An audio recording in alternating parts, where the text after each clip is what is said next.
when is it okay to have sex? And when is it not okay to have sex?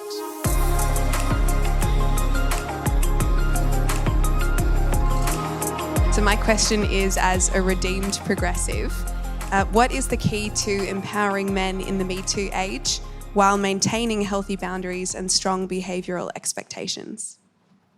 We've had relatively reliable birth control since 1960. Okay, that's not very long. And we underestimate the unbelievable technological triumph of birth control.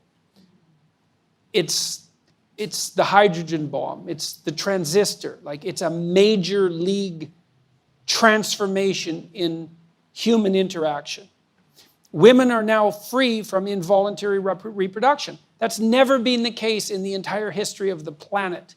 Okay, we don't know exactly what to do about that. Okay, so the first idea in the 60s was, hell, let's party. And you could see why. It's like what the rules for not engaging in promiscuous sexual intercourse seemed to have vanished. So we had a couple of decades of experimentation. It's like, well, how'd that go? Little hard on the family, I would say. That's not so good for kids. AIDS, that wasn't a plus. Could have killed us all. And it mutated, particularly to take advantage of promiscuous sex, because viruses are very tricky things. So it turns out that sex is a little bit more complicated than we thought. Well, it actually turns out that it's a lot more complicated than we think. Okay, and now it's 50, 60 years later, and we're trying to sort this out. It's like, well, when is it okay to have sex? Exactly. And when is it not okay to have sex? And what does it mean that it's okay? And what does consent mean? And the answer to that is, well, we never used to have to think these things through, because the rule was don't have sex until you get married. That was the rule. Now that isn't the rule. Okay, so what's the rule? Well, we're not having a conversation about the rule. We're waiting till someone does something that seems like it might be untoward and then mobbing them and trying to extract the rule out that way. And it's not a very effective way of doing it.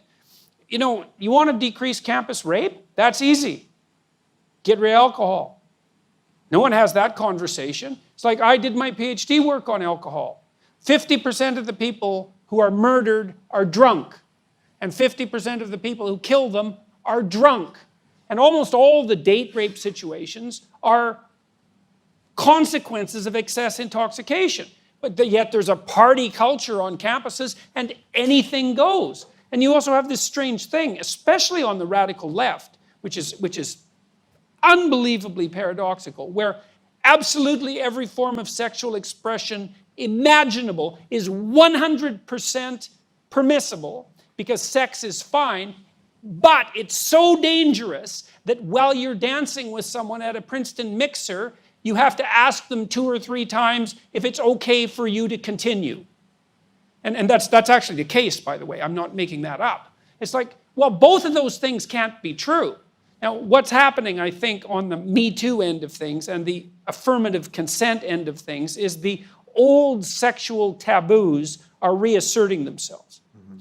The idea that we can extract sex out from emotional intimacy, and especially emotional intimacy, I would say, psychological intimacy, maybe even from long-term relationship, I don't believe it's a tenable idea. I don't think we can do it. And a lot of what we're seeing is the backlash against that. It's like, well, I feel used. Because one of the things that's happening on the really radical end of the anti-sexual abuse movement is the idea that, well, if you have intercourse with someone and then you regret it the next day, that's evidence that it wasn't consensual. Well, it is, in a sense, evidence that it wasn't consensual, because it's evidence that you didn't bloody well think it through, right? It was good for last night, but it's not good for today. It's not very wise. The question is, well, what constitutes consent? And we need to have a very serious conversation about that. Like, under what circumstances is it acceptable to give consent, but we're not mature enough to have that conversation. We want it both ways. We want to be able to do whatever we want, with whoever we want, whenever we want, with no consequences, and we want there never to be any trouble about consent. It's like, well, no, that's not going to happen. I don't think that sex works very well outside of committed relationships. I don't think there's any evidence that it does. There's a strong proclivity across cultures for the enforcement, social enforcement of long-term monogamy. And there's reasons for that.